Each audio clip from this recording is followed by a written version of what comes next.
Pemerintahnya sih kita belum pernah memang mencoba. Tapi kalau untuk kerjasama dengan pihak ketiga, Nah, ya, kita sudah betul. lakukan. Misalnya mencari pemimpin itu ya memang dia tidak perlu ada sekat gitu antara kita dengan calon pemimpin gitu.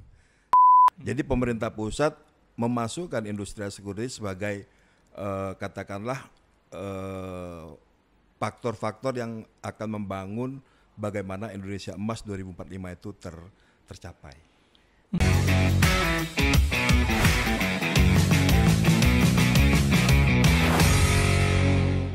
Assalamualaikum warahmatullahi wabarakatuh. Waalaikumsalam warahmatullahi wabarakatuh. Salam sejahtera untuk kita semua. Di hari Jumat, selesai menunaikan sholat Jumat, sore-sore, kita akan ngobrol santai. Dan tamu yang kali ini, saya sebenarnya sudah lama mengundang beliau karena mungkin kesibukan beliau lagi. Sebenarnya kalau jujur sih, kalau ngobrol dengan beliau bukan sibuk, lagi sibuk healing, ya liburan. Kita sapa langsung yuk, Ketua Abu Dhabi Haji Nopendriono Sarjana Ekonomi atau biasa disapa Kak Boy. Ya. Assalamualaikum Kak. Waalaikumsalam warahmatullahi wabarakatuh. Ada lah Kak itu kan chat 3 bulan 4 bulan dah ketemu nih lewat WA Bay. Yang jelas kalau ketemu pasti nanya masih nyalon lagi apa tidak. Kayaknya aku tidak ke situ deh. Kayaknya untuk saat ini ya kita sama-sama tahu lah ya sahabat Kopi Sumsel. Beliau pernah membuat heboh Palembang dengan salah satu pasangan beliau. Wow, ratusan mengiringi beliau. Tapi saya tidak membahas itu karena beliau sudah banyak deh Kakak ngasih penjelasan ke mana-mana. Siap. Ya, jadi saya lebih ingin mengulik yang namanya orang sudah mencalon, berarti kan sudah menjadi tokoh masyarakat. Saya ingin sikap politik yang saya mau tanya sekarang. Tapi sebelumnya Kak, kita Kak ulas lagi dulu. Abu Dhabi itu apa sih Kak? Oke. Ya. Assalamualaikum warahmatullahi wabarakatuh. Terima kasih Mas Surono sudah mengundang. Ini yang kedua kali saya diwawancarai oleh Mas Surono ya. Pertama pada waktu coba-coba ya di kehidupan yang sebenarnya tidak terduga dan sekarang ini kehidupan asli sekarang. Dan ketika saya dipanggil kawan-kawan wartawan, kawan-kawan pers, pasti yang ditanya sikap politik setelah ini gitu kan. Itu. Jadi kalau bicara perihal sikap politik nanti ini masalah Abu Dhabi kan. Jadi Abu Dhabi itu Asosiasi Badan Usaha Jasa Pengamanan Indonesia. Kebetulan ini periode kedua saya memimpin DBP di Sumsel. Dan kalau kemarin Mas Surono mencari saya kebetulan lagi mempersiapkan Munas. Oh. Ya, jadi Munas sudah selesai di bulan Agustus ya, Agustus September ya, September sudah selesai. Ini bulan ketiga ya, karena pelaksanaan Munas itu di bulan Juli. Di bulan Juli terus persiapan penyusunan pengurus ya, karena saya salah satu formatur. Nah, dan sekarang ditunjuk lagi untuk menyelesaikan masalah ADART dan rancangan untuk undang-undang ya, rancangan undang-undang tentang satuan pengamanan juga. Itu rencananya kita akan mencoba, tapi karena kemarin ada sedikit kendala-kendala, jadi akhirnya rancangan undang-undang itu kita stopkan dulu. Jadi akhirnya kita fokus kepada bagaimana penyempurnaan ADART untuk di pusat. Nah itu seperti itu. Jadi penyempurnaan ADART itu akan paling lambat 6 bulan setelah terpilih ketua baru gitu.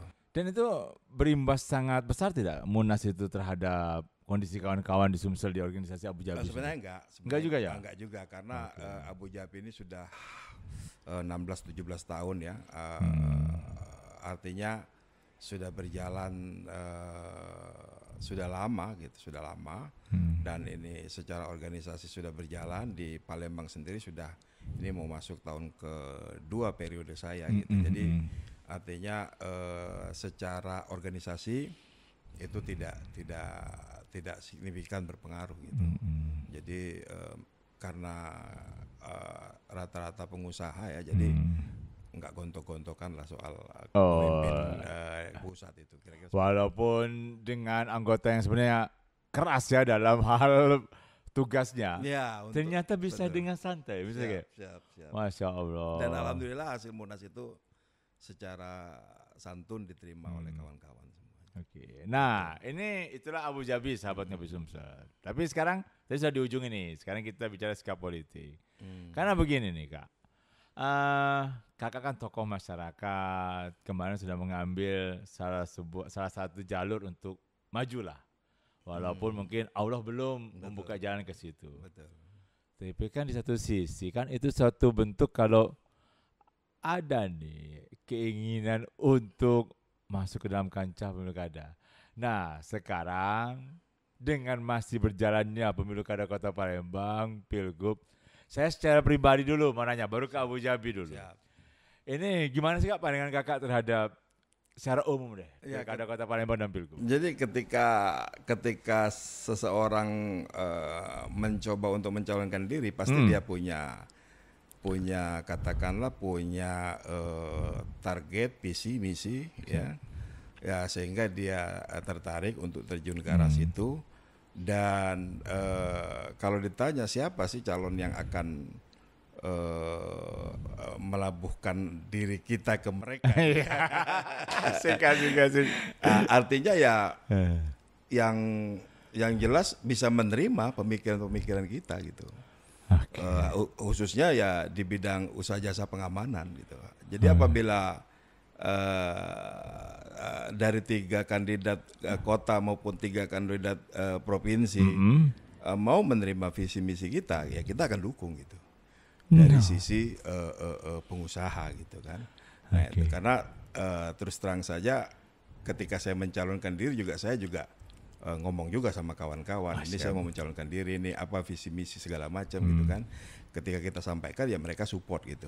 Nah, ketika kita tidak mencalonkan diri kembali terus ada yang mau narik politis, ya saya sampaikan bahwa saya ada PR dari sisi visi misi kami yang kebetulan tidak tersampaikan gitu sampai dengan saat ini gitu. Izin nih, sudah banyak belum sih yang bakal sudah mulai meminang-minang deketi ya cara orang Palembang ini kan malu-malu kucing. Perlu tapi ejak-ejak tidak perlu kan gitu kan. Tapi oke lah karena kita punya banyak kepentingan di dalam organisasi kita. Saya mencoba mendekati salah satu calon khususnya baik di kota maupun di provinsi gitu yang menurut saya ini bisa searah lah gitu. Artinya kita khususnya di Kota Palembang kita butuh pemimpin yang tidak ada sekat gitu. Yang tidak ada sekat. Jadi antara gender, antara anak-anak, antara miskin kaya, antara satpam dengan yang lain-lain itu jangan sampai ada sekat gitu. Artinya betul-betul mereka mau menerima semua pihak gitu. Nah, itulah calon pemimpin yang nanti akan menang gitu. Tapi kalau mereka masih ada sekat, harus ke A dulu, ke B dulu gitu kan, tidak bisa langsung berhadapan dengan decision makernya. Artinya pemimpin itu masih ada sekat gitu. Nah, itu. Tapi kalau pemimpin itu tidak ada sekat, itulah pemimpin yang nanti akan menang. Wih, ini Kak Boy sudah ngasih bocoran ini. Sudah ngasih bocoran kira-kira yang dalam artian ya ini yang menjadi syarat kalau mau bekerja sama ataupun dalam ya ayo kita mau menyukseskan pemilihan di Kota Palembang maupun di provinsi. Tapi saya penasaran nih Kak. Sebagai ketua Abu Dhabi dengan masa yang banyak, waduh ini pasti dirikan calon-calon sudah banyak. Tapi Abu Dhabi ini izin nggak boleh tidak sih berpolitik praktis kayak gitu? Nah ayo ini. Jadi sama seperti organisasi lain, Abu Dhabi punya asas ataupun punya landasan Pancasila, UUD 45 dan sifat daripada organisasinya independen gitu. Nah independen bukan berarti kita tidak memihak salah satu calon. Independen dalam artian tidak boleh sebagai kolaborasi terhadap partai politik. Gitu. Artinya ketika calon itu harus kita dukung ya Abu Dhabi akan support secara organisasi gitu. Oke. Nah, namun ada etika-etika yang harus dihormati di Abu Dhabi gitu kan. Nah, ketika bicara dengan satuan pengamanannya, karena satuan pengamanan itu adalah pengemban tugas fungsi kepolisian terbatas non justisia. Nah, artinya dia ada batasan di situ. Bahwa secara teknis Polri punya kewenangan terhadap tugas-tugas satpam itu. Gitu. Kira-kira seperti itu. Karena ada hubungan sinergi yang kuat. Betul. Karena kalau kita tidak katakanlah tidak berizin atau tidak mendapat rekomendasi dari Polri, atau katakanlah satpam tidak diberikan kewenangan terhadap Polri, maka dia tidak bisa menjalankan fungsi-fungsi kepolisian terbatas tersebut gitu. Oke. Nah, disitulah secara teknis ada keterbatasan antara apa istilahnya tuh, kondisi dia sebagai swasta murni dengan dia sebagai petugas yang notabene mengemban tugas fungsi kepolisian itu. Masya Allah. Berarti bukan berarti menggunakan atribut anggota Abu Dhabi turun ke lapangan itu tidak mau kayak? Oh, bukan. Tapi memang ya namanya tupoksi kan aturan kan ya harus tetap dijalankan. Betul. Jadi pertama, yang kedua, ketika satuan pengamanan itu terjun ataupun ingin berbicara politik, dia ada logo Polda di situ. Ada logo Mabes Polri di situ, ada logo Polri di situ. Nah, artinya itu dikhawatirkan salah satu institusi itu tidak netral gitu. Oke, nah, benar. Disitulah secara etika kita membatasi. Oke, tapi ini kalau menurut pandangan saya kayak walaupun ada aturan kuat kayak gitu, biasanya kalau ketuanya sudah menentukan pilihan, insya Allah anggotanya kadang kan pamor ketua kan, dalam artian pasti, sering nggak kan ditanya? Sudah. Sering ya? Baik melalui telepon, melalui WA gitu. Kemana arah kita, komandan gitu kan. Komandan manggil juga. Ya. Kakak jawabnya kayak mana? Ya, saya sampaikan bahwa kita akan lihat calon mana yang betul-betul akan berpihak kepada kepentingan Badan Usaha Jasa Pengamanan gitu. Karena selama ini memang Badan Usaha Pengamanan itu secara prakteknya banyak mengalami kendala-kendala, tetapi selama ini belum ada sentuhan pemerintah secara langsung untuk membantu itu gitu. Oke. Nah, kalau ada yang mau membantu itu, saya yakin kawan-kawan asik. Tadi kakak juga sudah menggambarkan ya pemimpin yang dekat dengan masyarakat, termasuk juga yang memperhatikan. Ini bukan pertanyaan menjebak sih Kak. Siap. Sudah ada belum gambaran kira-kira ke arah mana, ada nggak tokoh yang kayaknya lebih ke arah sini, atau masih jalan dulu lah? Memang secara serius kita belum pernah bicara gitu kan. Atau istilahnya tuh belum pernah bicara dengan salah satu calon secara serius. Tapi secara uca-uca katanya. Uca-uca. Memang ada beberapa kawan, beberapa calon yang pertama kita ketemu tidak sengaja atau diajak orang gitu kan, sudah bicara, tetapi kita belum secara implisit memang belum menentukan secara, karena belum ada pembicaraan mereka mau bantu Abu Dhabi atau mau bantu BUJP apa enggak nih gitu. Itu kira-kira seperti itu. Setuju Kak. Atau secara luas mau memperhatikan nasib satuan pengamanan enggak gitu. Nah, itu yang akan kita bicarakan secara serius gitu. Ini jujur ya sahabat Ngopi Sumsel, ini pandangan yang sangat bijak, karena Kak Boy bukan memikirkan ya hanya sesaat ini. Betul. Ketika ke depan orang itu memilih, diberikan amanah, serius tidak ada Abu Dhabi. Betul. Nah, pertanyaan saya sekarang nih, menurut kakak memang masih dalam artiannya kurang perhatian pemerintah terhadap Abu Dhabi? Sebenarnya kalau pemerintah pusat sudah ada ya. Pemerintah pusat misalnya dia memberikan PSKK misalnya untuk di badan sertifikasi profesi misalnya. Mereka memberikan secara berkala setiap tahun itu sertifikasi gratis sama satuan pengamanan untuk dilakukan uji kompetensi. Nah itu, tetapi kan ada beberapa biaya-biaya yang harus akhirnya ditanggung oleh satuan pengamanan gitu. Nah, kita maunya baik pemerintah daerah maupun pemerintah provinsi ke depan ini memperhatikan itu gitu. Karena tugas satpam itu sangat berat gitu. Jadi ada yang 12 jam, ada yang mereka 8 jam, ada yang kadang-kadang gajinya masih di bawah UMR karena mengingat penggunanya tidak sanggup untuk membayar itu gitu kan. Tetapi mereka mau berbakti, mau mengabdi, mau membantu tugas-tugas kepolisian. Nah, harusnya pemerintah daerah maupun provinsi memperhatikan itu gitu. Nah, itu tolong kami diajak bicara gitu. Apa kira-kira yang dibutuhkan atau bantuan-bantuan apa yang dibutuhkan kawan-kawan Badan Usaha Jasa Pengamanan dan secara luas adalah satuan pengamanannya untuk memberikan kesejahteraan mereka, kemudahan dalam hal katakanlah berusaha misalnya kan. Nah, itu sampai saat ini belum ada apa itu politik goodwill terhadap kita gitu.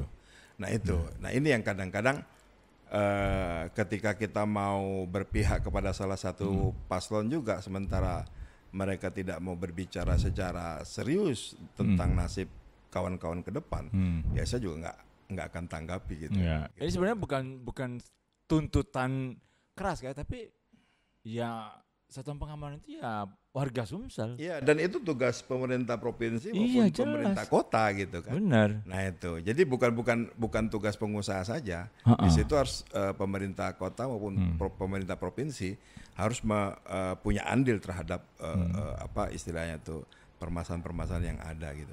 Tapi mereka kan nggak tahu permasalahannya di mana. Yang tahu kan kita gitu.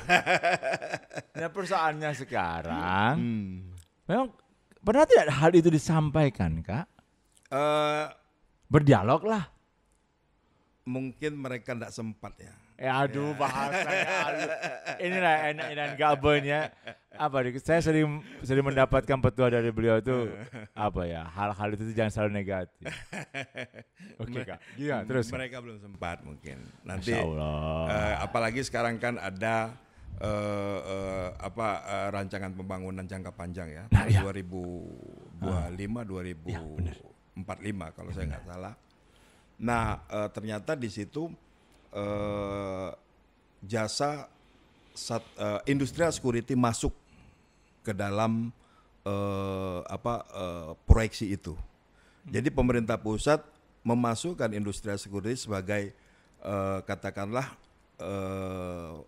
faktor-faktor yang akan membangun bagaimana Indonesia Emas 2045 itu tercapai.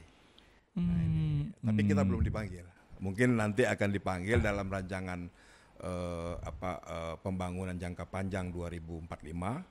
Dan saya sudah ngintip di rancangan itu, di situ disebutkan salah satu yang akan diperhatikan oleh pemerintah pusat adalah industrial security. Ya, tapi lebih enak kalau saran saya, Kak, dipanggilnya sebelum mereka jadi bisa ada kota politik lah apa atau gimana lah kira-kira. Nah, kalau pemerintah pusat kan sudah jelas ya 2025-2045 itu adalah pembangunan jangka panjang yang kedua untuk mencapai 100 tahun Indonesia merdeka gitu kan. Dan saya lihat karena mungkin kawan-kawan di daerah, kawan-kawan di pusat itu bekerja sama dalam memperjuangkan industrial security secara luas tadi. Nah, akhirnya itu diproyeksikan sebagai salah satu poin yang akan dibahas di dalam rancangan pembangunan jangka panjang 2025-2045. Berapakah saat ini anggota Abu Dhabi? Bukan perusahaannya, tapi bisa nggak jumlah tenaga kerjanya? Kalau data yang kami peroleh tahun 2023 itu jumlah di kota Palembang itu sudah mencapai angka 11.300. Itu di Palembang. Nah, itu. Kalau di Sumatera Selatan 2023 itu di angka 32.000 jumlah satuan pengamanan. Dan itu terdata by name, by perusahaan. Iya, dan itu bisa diklarifikasi di data yang pastinya itu baik di Polda maupun di jaminan sosial tenaga kerja. Okay. Dan mereka sudah masuk di jaminan sosial semua. Masya Allah. Ya, nah itu. Jadi itu kerjasama antara pengusaha jasa pengamanan, penyedia, termasuk pengguna juga gitu. Jadi kalau saat ini nih apa sih yang masih dibutuhkan oleh kawan-kawan satuan pengamanan itu, Kak? Ya, jadi masih banyak kawan-kawan di Kota Palembang maupun di Provinsi Sumatera Selatan yang dia memiliki tugas sebagai satuan pengamanan, tapi mereka tidak mampu membayar pendidikan jasa pengamanan atau pendidikan dasar satuan pengamanan. Nah ini kan harus ada sentuhan dari kawan-kawan pemerintah seharusnya, gitu kan. Dan itu bisa kita lihat masih banyak kawan-kawan yang jaga di pertokoan, jaga di perumahan, di beberapa perkantoran yang kebetulan mereka menggunakan seragam satuan pengamanan, tapi secara fakta mereka belum mengikuti pendidikan dasar satuan pengamanan. Nah, pendidikan dasar itu sebenarnya harus difasilitasi perusahaan atau harusnya itu adalah harusnya pribadi harusnya pribadi. Jadi sebelum mereka melamar di pekerjaan, mereka sudah punya sertifikat ataupun ijazah Diksar namanya. Harusnya seperti itu. Tetapi kan tidak semua penduduk mempunyai kemampuan untuk membayar itu. Nah, bisa tidak pemerintah ikut nih andil kerjasama dengan perusahaan, saya menyiapkan bisa. Harusnya dari anggaran pemerintah daerah maupun pemerintah provinsi itu bisa menyisihkan untuk katakanlah anggaran prakerja misalnya. Benar Kak. Nah, itu kan ada nilainya sekitar kalau nggak saya 3, berapa gitu. Dan itu cukup untuk membantu mereka gitu, membantu mereka untuk melaksanakan pendidikan dasar itu. Nah, bagi kawan-kawan pengusaha ya pemerintah daerah kan ada bank daerah ya yang seharusnya juga ikut terlibat dalam membantu mereka dalam pengucuran kredit usaha ringan, KUR, usaha misalnya. Nah, harusnya pemerintah juga bisa terlibat ke arah situ. Bagi kawan-kawan pengusaha yang kebetulan mereka pengen berusaha, membesarkan lapangan pekerjaan, tapi mereka tidak punya jalur untuk mengajukan kredit usaha misalnya, kredit usaha ringan misalnya. Nah ini calon kepala daerah nih, Kak Bos sudah ngasih bocoran nih, langkah-langkah biar bisa mendekati Abu Dhabi atau satuan pengamanan. Kak, benar Kak? Dengan memberikan pendidikan kepada kawan-kawan yang mau menjadi satuan pengamanan, emosional mereka akan terikat. Betul. Secara tidak langsung ya, artinya gini, oke lah kawan-kawan yang senior mereka sudah bisa melakukan pendidikan sendiri gitu, bisa membiayai sendiri. Tapi masih banyak anak-anak Palembang yang membutuhkan uluran tangan dari pemerintah. Nah, misalnya pemerintah selama ini kan ada yang namanya pendidikan prakerja untuk menjahit misalnya, atau komputer, atau misalnya teknik bangunan, teknik sipil, teknik mesin gitu kan.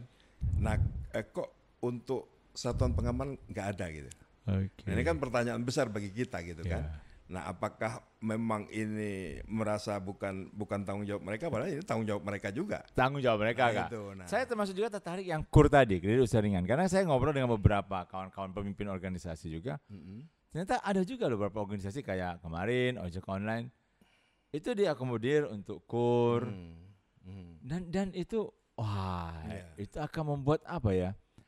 Anggota-anggota Abu Dhabi yang dapat itu atau pengusaha-pengusaha itu bisa membuka lapangan pekerjaan dan membeli luas lagi. Itu kendalanya.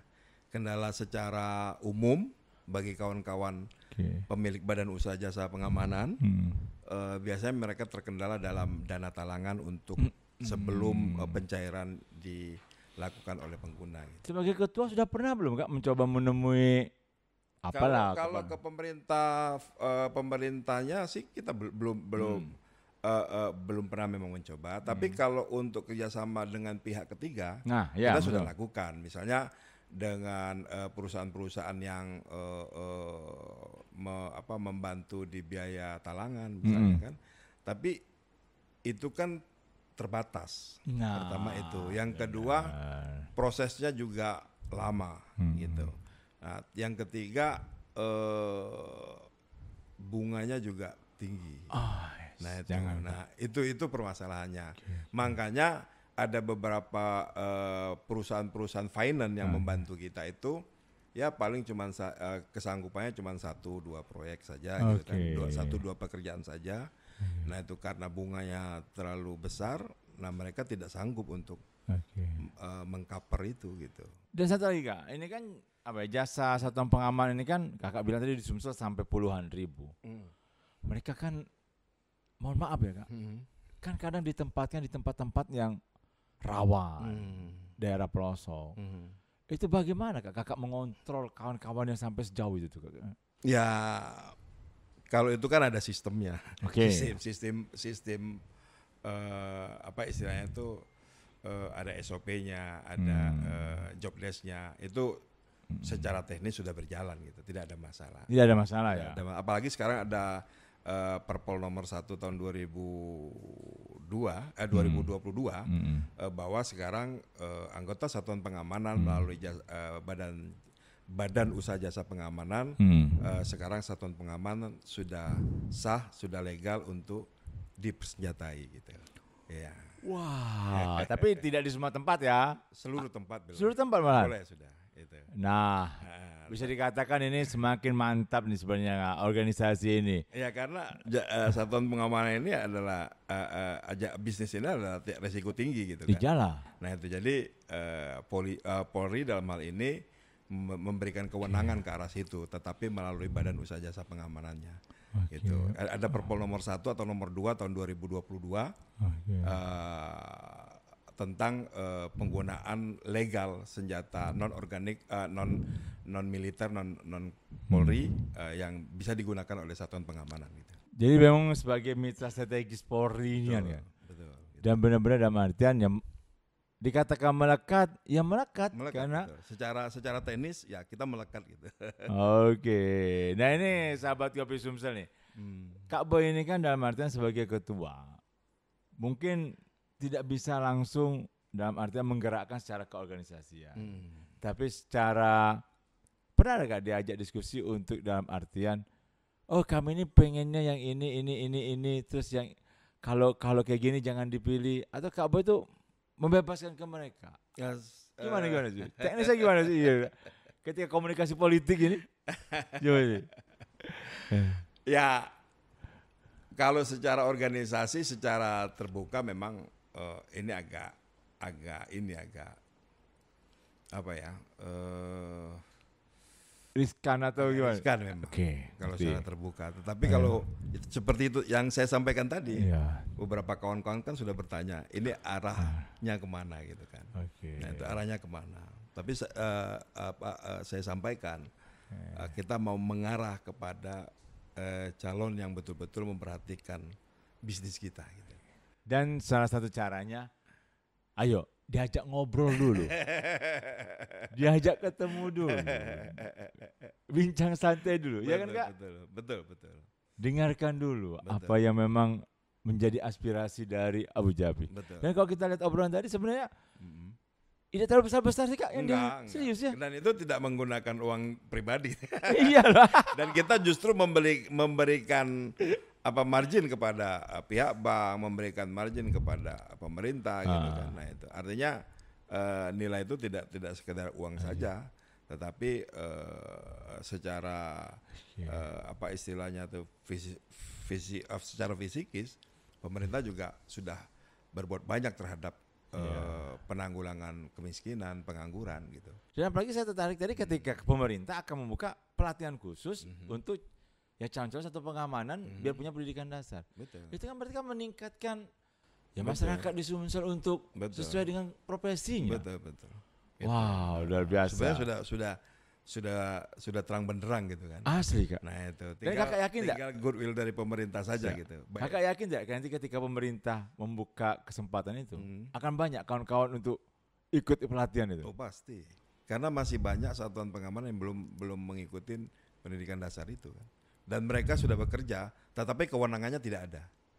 Gitu. Tapi lapangan pekerjaan untuk satuan pengamanan di Sumsel ini masih terbuka besar Kak? Sangat besar. Masih sangat besar. Masih banyak yang membutuhkan. Selama masih ada kegiatan bisnis, selama itu pula pengusaha. Jadi gimana satuan pengamanan itu gini, ketika Mas misalnya buka hotel ini, hotel itu belum buka, sudah ada satpam. Hotel itu jalan, satpam dibutuhkan. hotel Mas bangkrut, satpam masih digunakan. Karena untuk menunggu aset tadi. Nah, Iya ya, iya benar. Nah itu. Jadi masih tetap fungsinya masih berjalan gitu.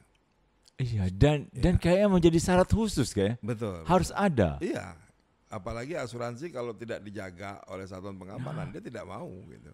Nah, itu, kira-kira seperti itu. Nah, ini obrolan santai ini sudah tidak terasa 30 menit. Ini sudah ditangkap oleh sahabat Ngopi Sumsel kalau sebenarnya Abu Dhabi satuan pengamanan yang dibawa oleh Kak Boy sebagai ketua organisasi tidak banyak yang diminta. Tapi di satu sisi ingin bekerja sama. Terakhir Kak, saya ingin Kakak memberikan closing statement bagaimana ini sebagai ketua memberikan arahan kepada para anggota bagaimana menyikapi pemilu kada baik kabupaten kota maupun pilgub dalam hal menyuarakan suara dan yang lain-lainnya Kak. Silakan kepada anggotanya Kak ini. Oke. Kalau untuk arah politik saya kira tidak perlu disampaikan karena kawan-kawan sudah tahu sih sebenarnya bagaimana teknis arah politik organisasi gitu kan. Nah itu hanya saja memang kita membutuhkan pemimpin pertama, pemimpin yang betul-betul memperhatikan bisnis kita pertama itu. Artinya selama ini ada kendala-kendala yang memang kita hadapi sampai sekarang memang belum ada titik temu ke arah situ. Yang kedua untuk mencari pemimpin itu ya memang dia tidak perlu ada sekat gitu antara kita dengan calon pemimpin gitu. Jadi jangan belum jadi pemimpin sudah protokoler gitu kan. Nah, kira-kira seperti itu. Asik. Nah, sehingga apa yang diharapkan oleh masyarakat, oleh rakyat khususnya Kota Palembang itu secara menyeluruh bisa ditangkap gitu.